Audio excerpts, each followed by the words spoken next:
Well, I hope it works. Well, no, this is my test. All right. This is third period for fifth period, so you need to do exactly what I tell them to do. All right. You need to have your handout out that is the PowerPoint. The other handout, if we have enough time, we'll get started on it, the one that's on the desk. If we don't get started or we don't get finished today, then we will continue on that handout tomorrow, so don't lose it. But everybody needs their PowerPoint.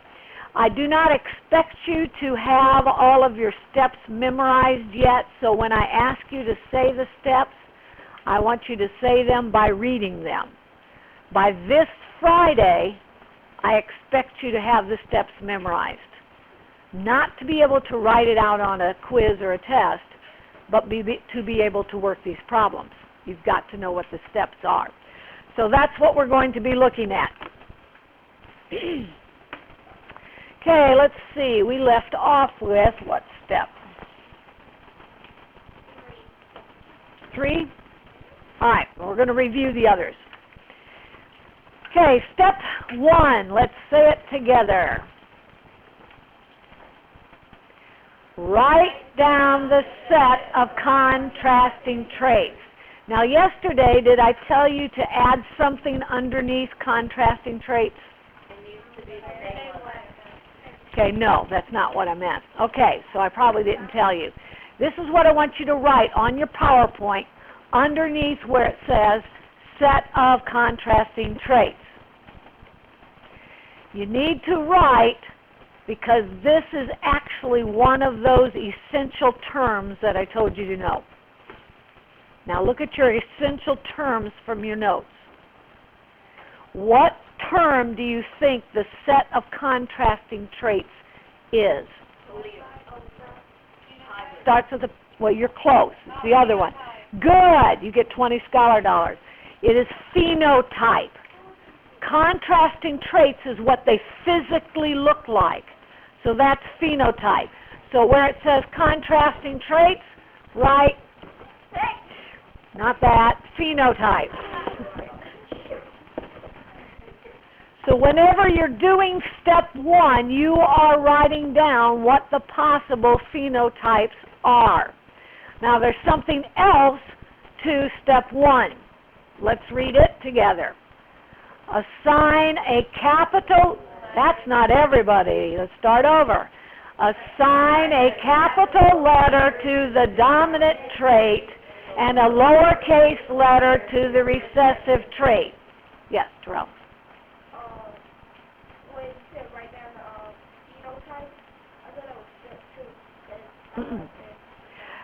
Good question, but that's something else. You're writing down the set of contrasting traits. That was step 1. But what you probably didn't realize is that is actually the phenotypes that you are writing down. You're still going to do that when we get to the second step. Okay, but you're just writing them down right now. That's interesting how it's got that covered up now. All right? Because I'm recording. So how do we know what is dominant or recessive? Well, I'm either going to tell you specifically, or you're going to look it up in a book, like your book has a chart with some dominant and recessive traits, or there's going to be enough information in the question that you can figure it out. And we're going to try all of those types. Right now we're just doing the ones that, that's interesting, we're doing the ones that have spelled out for you. I'm telling you which is dominant. So tall is dominant over short. So the capital T refers to an allele for tallness, and a lowercase t refers to an allele for being short.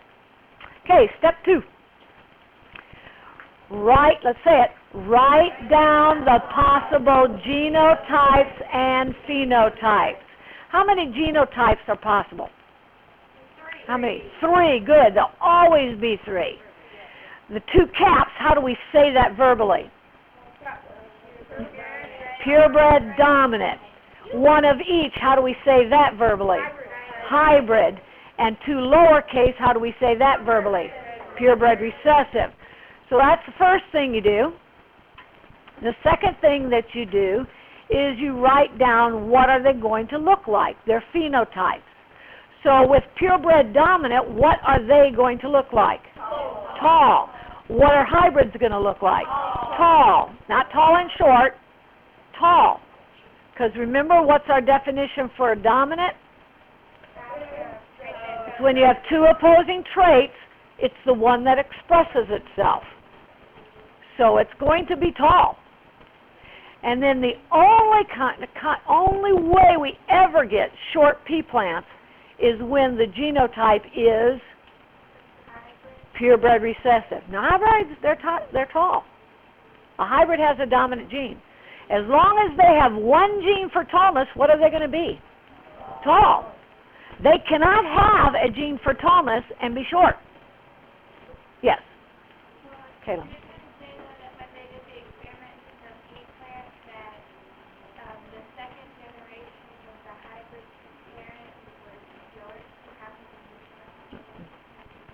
The parent that's hybrid is tall, but 1/4 of the offspring were short, which tells me their genotype is purebred recessive. You can't have a hybrid short, because short is recessive. It's hidden. The dominant gene takes over, and that's what shows up.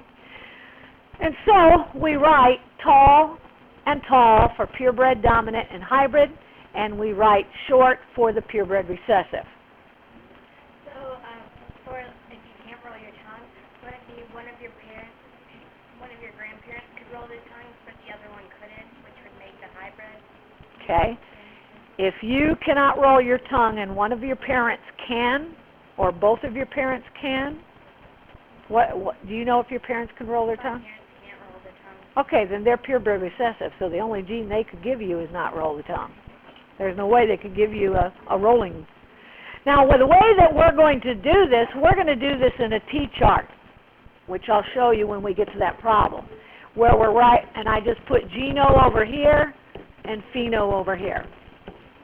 And so that's step 2, is doing our T-chart of possible genophenos. Okay, step 3, let's say it. Fill in the genotypes of the parents on the pedigree chart. And a pedigree chart, when you fill in the parents, remember that the circle is female, and the square is male. It has nothing to do with dominant recessive. Females can be dominant, females can be recessive. Males can be dominant, males can be recessive. It just has to do with what gender, what sex they are. We have to highlight the third. As long as you understand it, I don't care what. You have to know everything on that PowerPoint. You have to understand it. Okay? Now, with plants, do we know which one is a male or a female? Technically, with pea plants, every flower has both reproductive organs on it. So really, they're both. So does it matter which parent I put in the square and which parent I put in the circle? No. Not unless I say the pollen was hybrid, or the hybrid pollen. Now I've given you sex if I said pollen, because pollen contains what? Sperm. So, that's what pollen has in it. It's got the sperm of that plant. So what sex would that be? Male, so where would we put it? In the square. In the square. So that's the only time you would have to put it in a certain place. Otherwise, you can put it either. But we're all going to put it in the same place so that you can see how to work this. Okay? So there's our parents. Now, step 4. I think that's the new one that we didn't get done with. Okay? 3 was a new one? All right. With step 4, let's read it together. Fill in the genetic possibilities of the first filial generation on the pedigree chart. Remember, you've got to know this. Hopefully you've been studying your 7A. because the symbol F sub 1 is first filial generation. You've got to know that's what it is, and you got to understand what that means. So now we're going to do the possible genotypes of the kids, the offspring. So I'm going to teach you a method that works all the time for finding the possible genetic combinations. On your chart on this page, I would write some things on it. First thing I would write down, this right here, the first filial generation, the circle, square, square, circle, that is not telling us how many offspring were produced. So write that down. It's not telling us there were 4 offspring. That's not what it's telling us. Because when Mendel did crosses, he got about 1,000 offspring every time he did a cross. Can you imagine having to draw 1,000 squares and circles? That would be very time-consuming and lots of paper. So I told you what it wasn't. Now I want you to write down what it is showing us. This circle, square, square, circle, labeled the first filial generation, is telling us the genetic possibility of the offspring. So it's telling us the genetic possibility of the offspring. Will there always be 4? Yes. Will there always be 4 whenever you study genetics? No. But in 7th grade, we are only going to deal with traits that are produced from 2 alleles. That's it. So when you have 2 alleles and 2 alleles, it always gives us 4 genetic possibilities. When you get into biology, you're going to deal with 4 and 4. Guess how many genetic possibilities? 16. Just think about hair. 12 and 12. 144 genetic possibilities. Okay? So, be glad we're not doing hair. So, like, your parents could literally have, like, brown and black hair, and you could get blonde hair. Correct. Correct. You got that right. That's why hair is complicated. The height of a human is complicated. The skin color of a human is complicated. So we will not be dealing with those kinds of characteristics. Okay? You're not going to be here for 6 days. I'll be here tomorrow. 7, 8. 7, 8. Oh, that's what I meant. 7, 8. I'm leaving today. That's why I'm recording today. Okay? All right, now, if you follow my method that I'm going to give you, then you will always get the 4 genetic possibilities correct. Okay? So, here's how you do it. Now remember, this is representing actually just 2 genes. Now remember, where are the genes? On chromosomes. So we're just dealing with what? 2 chromosomes right now. Out of, I don't know how many's in a pea plant, but if it was a human, it'd be 46. I don't know what the pea plant is. But realize, this cell has to make gametes, which is what? That's the process. It's reproductive cells. It's sperm and ova. Which one is this going to make? Ova, okay?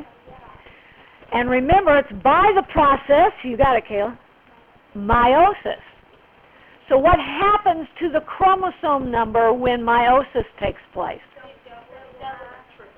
Oh, no. It goes down by half. It goes from diploid to haploid. So instead of 2 genes being in each ovum, there's going to be what? 1. So in each ovum, there could either be this gene, which is purple for you that are listening, or in the ovum, it could be this gene, which is in yellow. It's going to be either or, but not both. Now, what type of gamete is this person going to, or not person, this plant part going to produce? Sperm. So in the sperm, there's either going to be this gene, which is red, or there's going to be this gene, which is blue. And so the way we get the genetic possibilities is we've got to match up one with one, one with the other. This one with one, this one with the other. So I have it written down here. You take the first gene from the female and the first gene from the male and place it in the first offspring. Now that would be a long saying to say.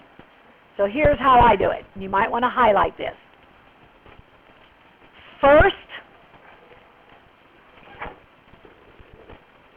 with first goes first. That's how I say it. First with first goes first. So purple with red goes first. I'm saying the colors so the people listening will know because they don't see me pointing. Yes? For the female and male, how do you tell the difference? Just because it's circle and square? Yes, that's it. I know it's female when it's a circle. Will it always be that way? Always. On pedigree charts. Always. All right, let's go to the second one. What is the weather? Whoa, guys. It doesn't matter. And it didn't matter here. I could have done all circles. I could have done all squares. I could have done 3. It doesn't matter. Because, is this the real offspring? No. Now, on a pedigree chart where they're trying to trace human characteristics of your family, then this would be how many offspring, how many brothers and sisters you have with you. So if there was only 1 child, you'd have 1. If there were 6 children, you'd have 6 here. Okay, that's on a real, like the pedigree chart that we saw in the notes, where we were tracing color blindness. See, that's what a geneticist would do, trying to trace a trait in your family. Then the pedigree chart's not going to be possible genotypes. It's going to be actually what each person had. But we're doing possible genotypes. All right, to get the second genetic possibility, we take the first with the second, and it goes second. So we take the purple with the blue and put it in the second genetic possibility. So first with first goes first. First with second goes second. That's how I'm going to shorten it. And that's how I ask you to say it. Hopefully you're getting the hang of it now. Now we're done with the purple one. We've done see, this sperm could only unite with that or that one. That's the only choices. But now we have this ovum, which could have been fertilized by this or this. Do we have to say, like, first, second, and second on the quiz, or do we have to write it all out? No, you don't have to write any of that out. That's for understanding. And that's for me asking you how you do it. Okay? All right. Third genetic possibility. You take the second gene with the first, and it goes third. So first with first goes first. First with second goes second. Then just Second with first goes third. And guess what the fourth is? Second equals fourth. Second and second goes fourth. Multiplication. I got a way that you can remember the last one you do. Yeah?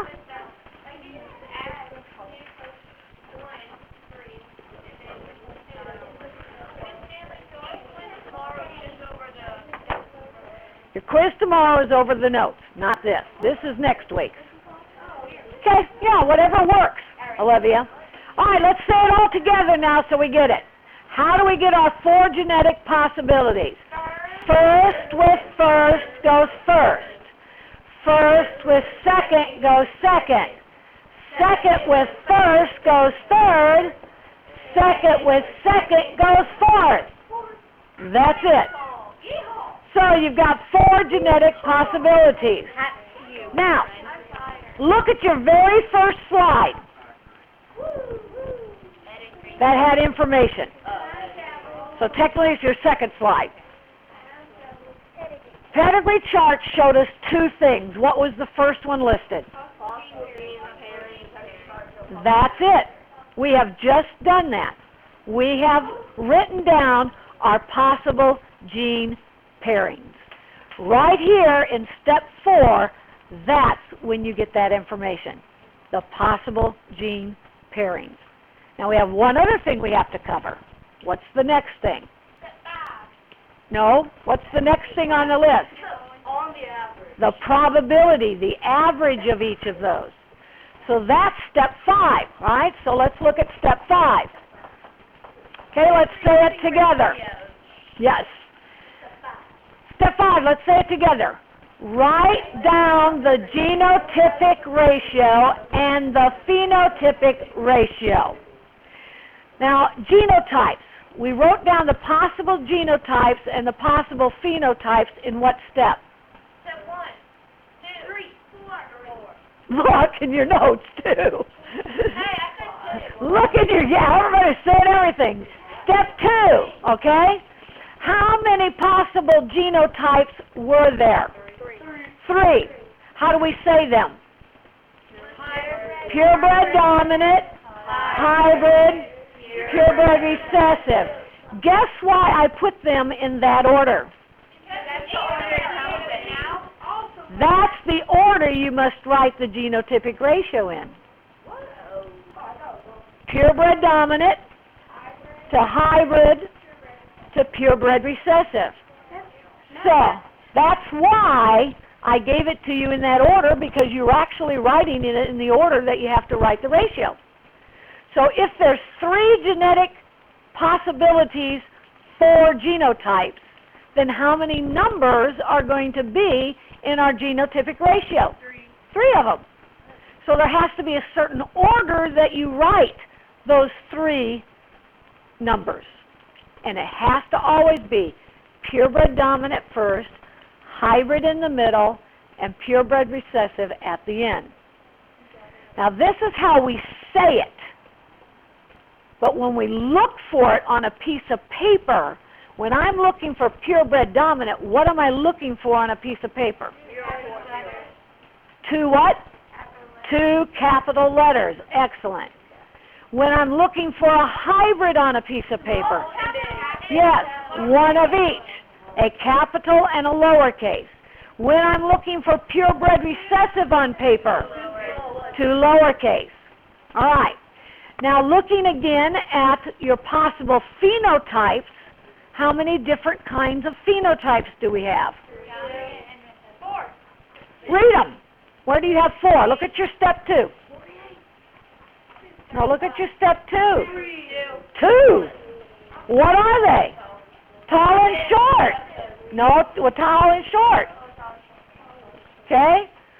So it's your set of contrasting traits. There's only 2 of them. One of them is dominant. One of them is recessive. Whichever one is dominant, you write how many of those. Well, what's dominant in this case? Tall. And whatever is recessive, you write second. And what's recessive in this problem? Short. Excellent. So now let's look at how that looks. Yes? Can short ever be dominant? No. Well, in some other organism, but God made short recessive in pea plants. Yes? This is off subject, but when do we go to lunch? Same time. I was going to ask. On Wednesday, chapel. All right. Ignore that comment. Okay. Sorry. Here's the problem. show a cross between a tall and a short pea plant. That's what we've been working on. That's the problem. Here's our parents. There's our genetic possibilities. So we are only looking in the first filial generation to get our ratios. We are not looking at the parents. We're only looking at the genetic possibility of the offspring. So what am I looking for first when I'm looking for the genotypic ratio? I'm looking for purebred dominant. Purebred dominant first. Which again, what does it look like on paper? They're all T's. 2 capitals. So, is that 2 caps?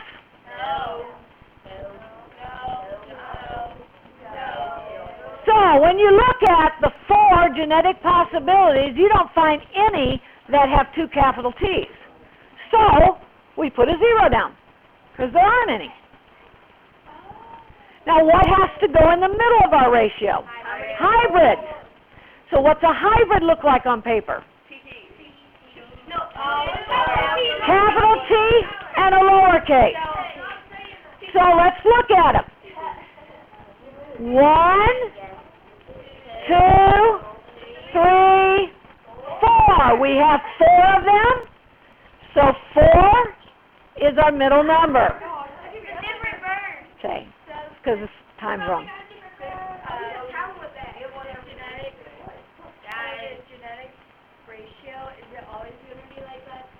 That's why you have to memorize the order, because it has to go in that order. Okay? And then the last in a genotypic ratio is what? Purebred recessive. What does it look like on paper? 2 lowercase t's. How many of them do we have in the first filial generation? None. So you put a 0.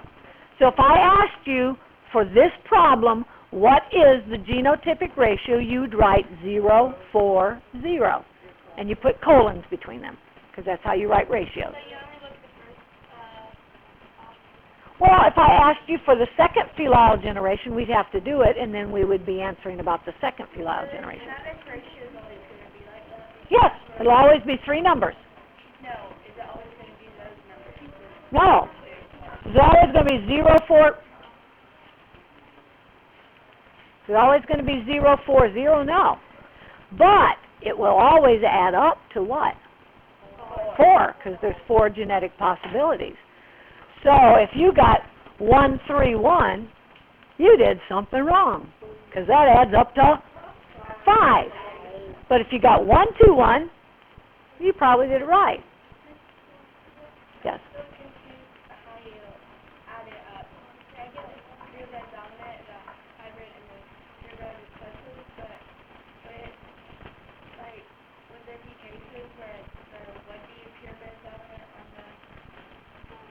Yeah, there can, we haven't worked a problem yet, but there are going to be some times where this has a number in it, not 0, and where that's 0. So it's whatever it works out to be. Now, how many different phenotypes do we have? 2. So guess what? Our phenotypic ratio better only have how many numbers? 2. Dominant first. So we're looking at what? What's dominant in this problem? Tall. All right? So this first genetic possibility is it tall or short? Tall. Not both. It's tall. Remember?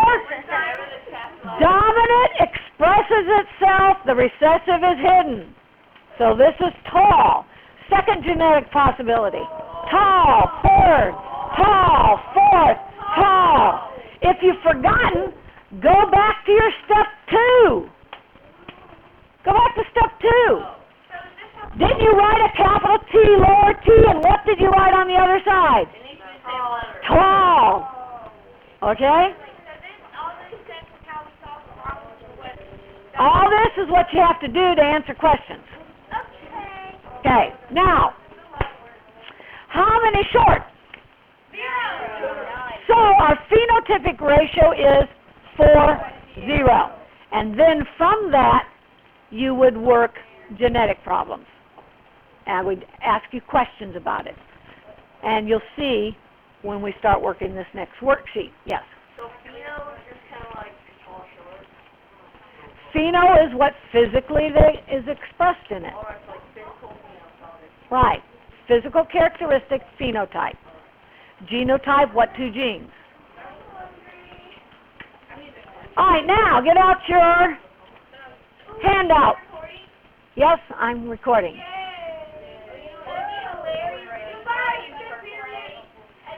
We're not saying goodbye, guys. We're what? Is this just on a small board that your mouse is pointing? Yeah, that's because I'm recording. Okay, guys, look at your handout. I know this pedigree chart right here does not match the one you have. If you look at the one you have, you've got circle, square, circle, square. Okay? So it doesn't matter. I'm going to use this, but you can fill it in with the circle, square, circle, square. Okay? All right. Let's read the problem. You read it to yourself as I read it aloud. Show a cross, remember that's genetic cross, one of those definitions you need to know, between an inflated pea pod. Now look what I have after inflated pea pod. Those are actually two capital I's. What would that represent? Not recessive, purebred dominant. Now what I'm looking at was, or what I was looking for was genotype. That's the genotype of one of the parents. I gave it to you. It also tells me what's dominant in this particular problem. Because if it has two capitals, that tells you what? It's dominant. So what is dominant? Inflated peas.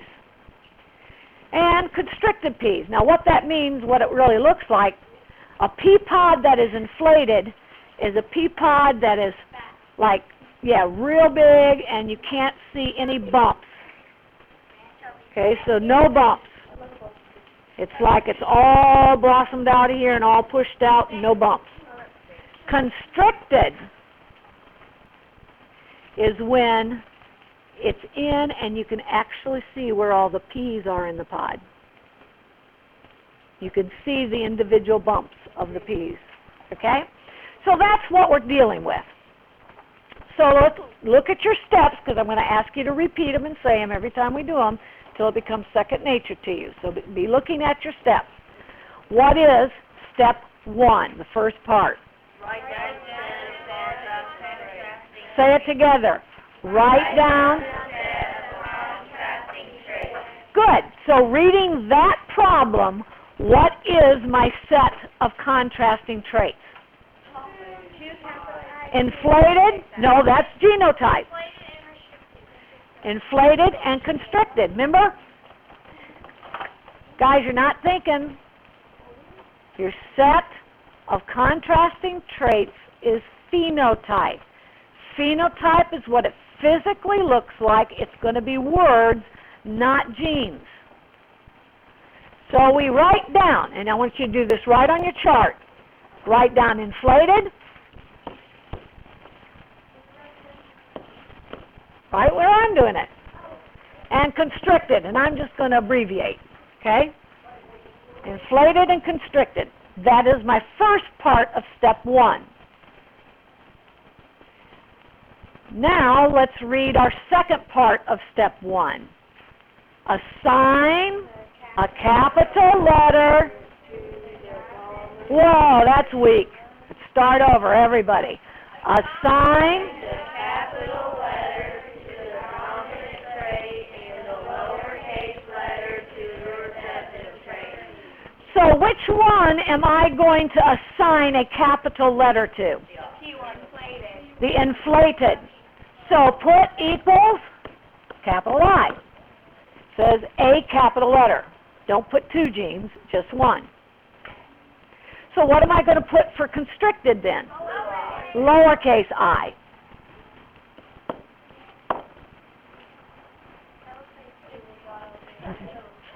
Lowercase I. Now we have finished step 1. Let's go over to step 2 and let's read it together. Write Down the Good. Now this is where I do a T-chart. Geno, pheno.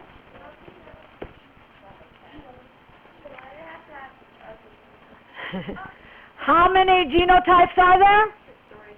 3. What are they? Purebred dominant. Okay. Purebred dominant. How do I write that? Capital I. 2 capital I's.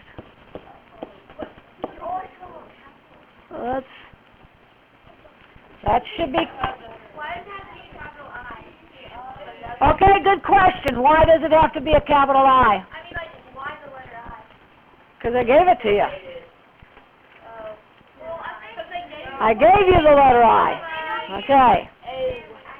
Yes. They don't give them a letter to make up one. Good question. If they don't give you a letter, you need to use one of our 26 letters. Don't make up a letter. Yes. But quit talking and listen. Do not pick letters where it is difficult to tell the difference between a capital and lowercase. If you pick C's, O's, S, W, P's, not good. L, I can easily make a difference. I can do this and this. So, but don't pick W's. Well, if I can't look at it and tell if it's capital or lowercase, it's wrong. So don't pick. Yes. Okay, me and a few other students are going to honor choir on Friday. After class. Because I don't want to waste time on that. Okay, I'll tell you after. All right, now, we haven't finished, guys. Some of you are talking. What's our second genetic possibility? How do we say it? Hybrid. How do I write it? Good. A cap and lowercase. What's our third genetic possibility? 2 lowercase i's. How do I say that? Purebred recessive.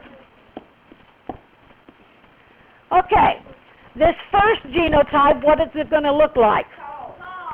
Tall? Inflated. Our hybrids, what are they going to look like? Inflated. And our purebred recessives, what are they going to look like? They're going to be constricted. Okay. Okay. Now we have finished steps 1 and 2. Go to step 3. Let's read it together. Fill in.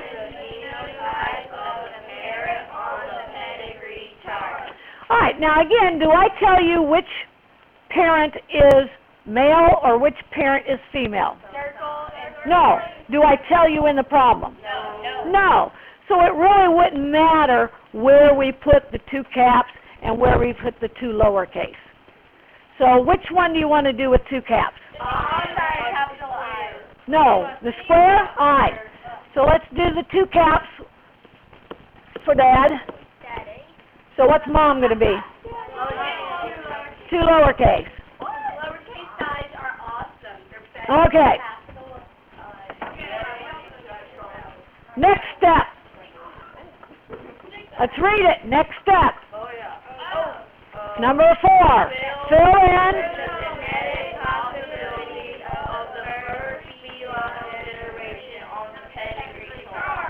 And I usually just shorten that.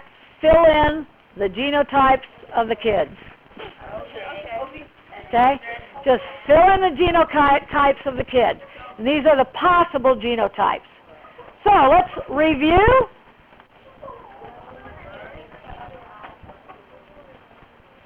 First with first goes first.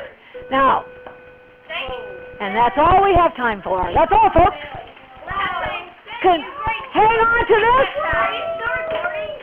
Hang on to this until tomorrow. Yeah.